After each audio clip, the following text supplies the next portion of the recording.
Okay, I got together a bunch of stuff. We've got a carburetor, and we've got air cleaner and pipes. And I got to clean up this air filter housing. So pour a little bit of gasoline in here and clean all this stuff up. I don't have any mineral spirits right now. We'll just use a little bit of gas. And we'll clean these pieces up and rinse them off. Air dry them before we try to start it.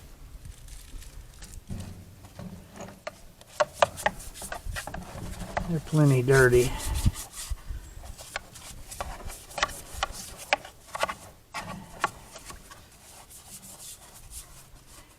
Got an old paintbrush. Put on some gloves so this stuff doesn't eat my hands up. I prefer mineral spirits, but that stuff's expensive. Gasoline's even expensive, but gotta have something for solvent.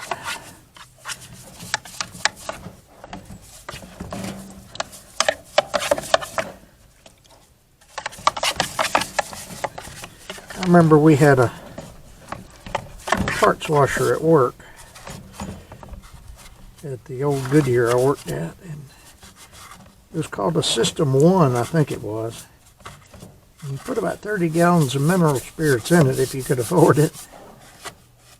Back in the day, in the 90s, when they had that thing, it was fairly reasonable. You can buy it $5-6 a gallon, I guess. And you fill that thing full of 30 gallons when you got it. And what it would do is it'd use 5 gallons at a time for you to clean parts with. And it would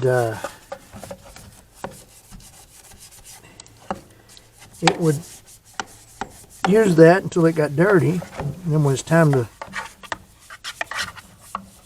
change it, when it got dirty, it would suck it all down into another tank and give you 5 more gallons right away.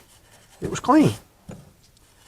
And the other 5 gallons, you put it in recycle mode, and it would distill it.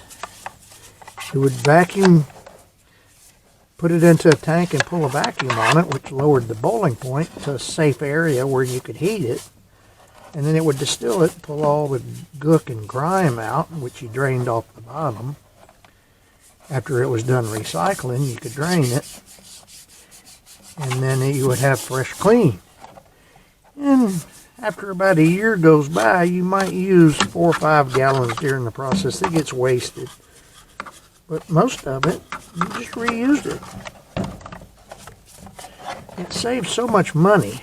I wish somebody had put some water in it and ruined it. I mean, it was repairable, but, you know, anyway, I don't have access to something like that anymore. I'd love to have one of those. It was expensive. I don't know what my boss paid for it, but I'm sure it saved itself, because those Safety Clean just about put them out of business, or bought them out, because it was killing their business. You know, if a lot of shops started using that, then nobody would want Safety Clean, because they were doing the same process back at their factory, I guess, and then bringing it out. Kind of cut them out of it. But Safety Clean is the one, I think, that bought up the rights to it. Put it away. I don't know if they still make those machines or not, but it was called System 1. If you have a shop, and you, like a transmission shop or something, where you need good clean fluid to clean, you know, for a parts washer, it'd be worth it if you could find one, or find a used one somewhere. If you could get parts for it to keep it going. Main thing is, don't let anybody get any water in it. That seemed to what did that one in.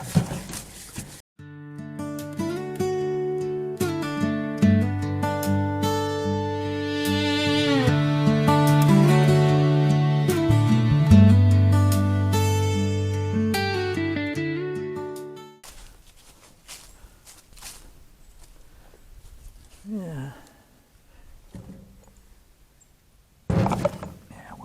play with that later. Pour that in the waste oil.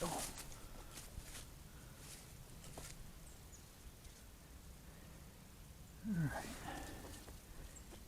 Burnt that positive cover, but it doesn't matter. It seems to be intact. We pulled this apart. Let's see if we can find the cable that I made.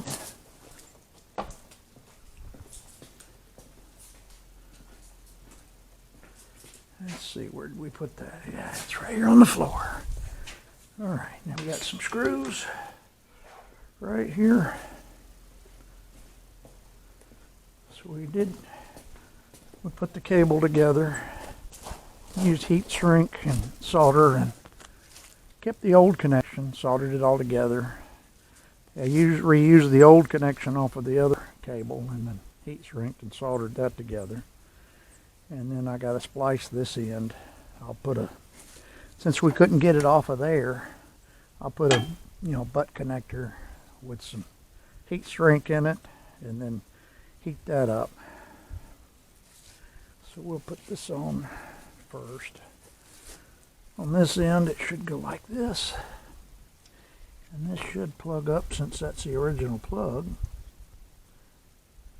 There, that's in place.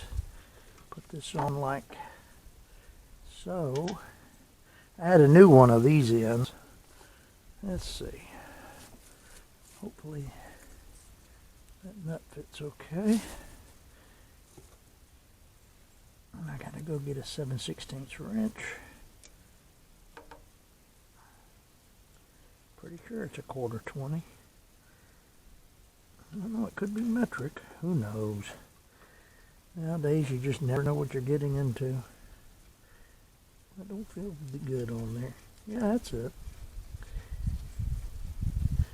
Might not be able to put it had a lock washer on it. This connector might be a little thick. It should go.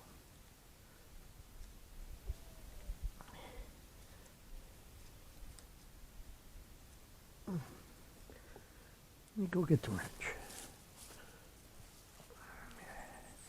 And a Phillips head. Okay.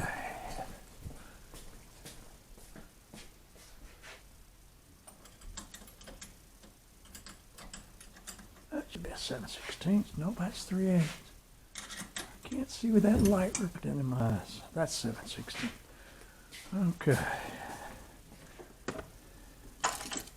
And a Phillips head. Let's see what we get now.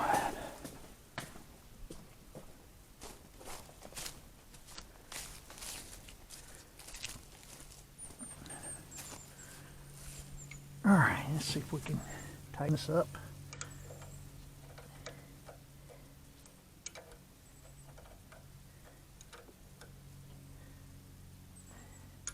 That inner one seemed a little loose.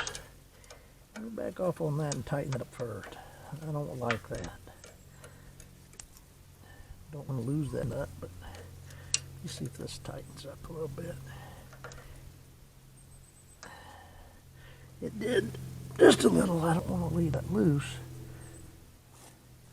Now I lost the lock washer, but I don't think I need that on there because the thickness of it was creating a problem. So we'll go without. I think the thread contact's more important, as short as that stud is. If it comes loose, we'll deal with it another time. I don't think it will. You know, the torque and the stretch of the threads keeps things tight anyway. A lock washer keeps the pressure applied to them, but if you get them torqued right, I know vibration, it can come loose, but when you have very little thread contact, because the thickness of the washer can create more problems if you don't have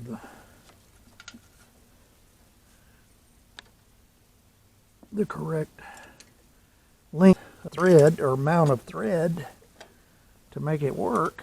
You're probably better off not running the lock washer in the first place. But it looks like we got all that sorted out and hooked up. It was all working. If I remember right, some of this stuff in here may be part of its charging system. I don't know if it'll work or not. We'll see. If it doesn't, we'll address that another time. I can remember. I'm assuming this goes underneath there, since I never got that other screw out. I can't remember, to be honest with you, but I know this is when you push the button. I don't know what that does, to be honest with you. I know this needs to get hot to engage the solenoid. That's going to be, yeah, I guess this has got to go there, the charge solenoid. We'll screw there, and then we'll splice this to, that white wire goes here. I remember that. Okay. Yeah, that's the way it had to go. Let's put this screw through here, get it started.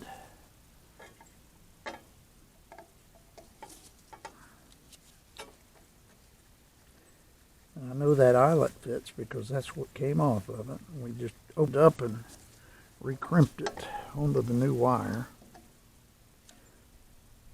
Get it tight, but well, I need to leave it a little loose so I can add that other one under it. Let's see, this little guy. All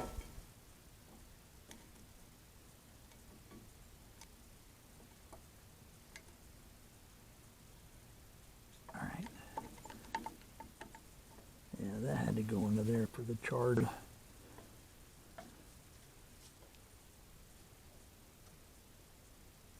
It has a charger that works off the magneto high wheel area there. I've dealt with these before, and as rough as that is, it may not even charge. We'll see. At this point in time, the engine will run. Once you get it started, it just might not be able to recharge its battery. I may have to come back and pull the flywheel and replace all of that someday if I want it to charge.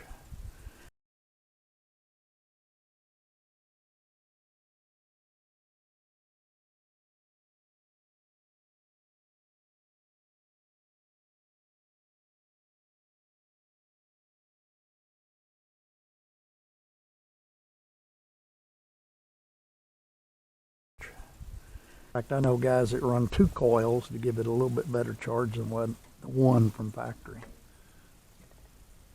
Learned that from one of the go-kart deals I had on my grandkids' go-kart a while back.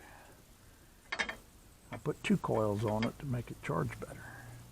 Alright, I need to get a piece of heat shrink for that and then crimp it. I think my little crimp I dropped over here. It's not a crimp, it's just a heat shrink, and it has the solder inside, and we'll melt that on there. And we'll drop a piece of sleeve over that. Let's go get a piece of that.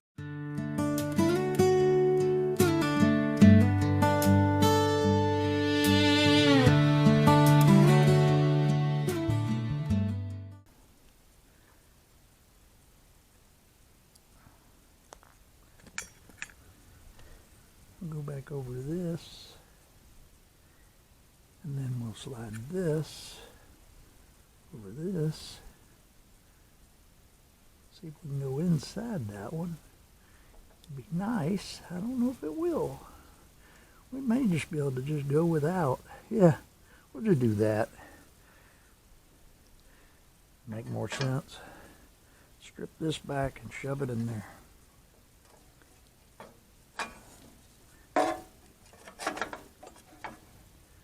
Let's see, I probably should have gone underneath that. I see that now, so let me do that. I screwed up. Wasn't thinking.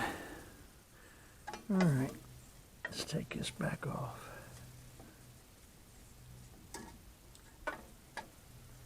We gotta go underneath.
how to start this thing.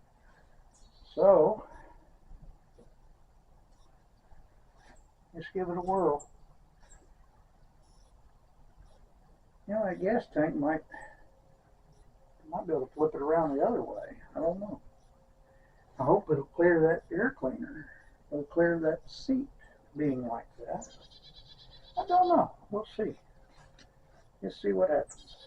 But you see if it'll run. That's the main thing. Okay. Fuel on. Keys on. Let's see if it'll start. Make sure it's not in gear. Look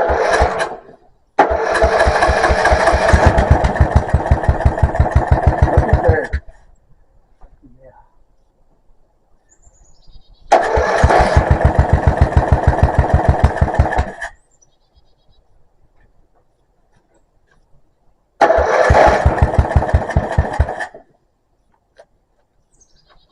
Close the throttle. We're probably going to have to do some adjustment. I wonder if I can even get to it. Okay. Good thing is there's no gas leaking, but I can get to it. Let's get a Phillips. It looks like a Phillips will do it. All right, let's get to it. We'll get a Phillips head screwdriver.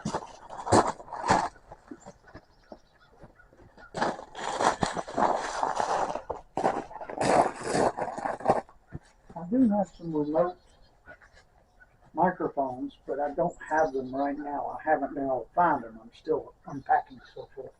So hopefully in the future we'll have those.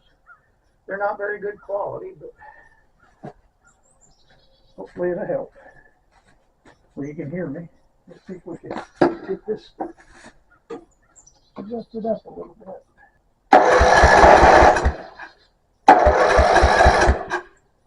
Let's see if we can help it.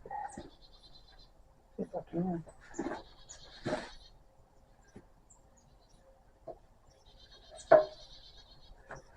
All right, let's try it now.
sense now. The reason why I thought the choke was working backwards, somebody's got the throttle cable somehow or another hooked up backwards, because when you go to slow, it goes to fast. And fast and choke are together. So that's why I was having trouble starting it. With that said, it's running. Now I just got to get these leaves vacuumed up and get done for the day. But until next week, we're calling this project done.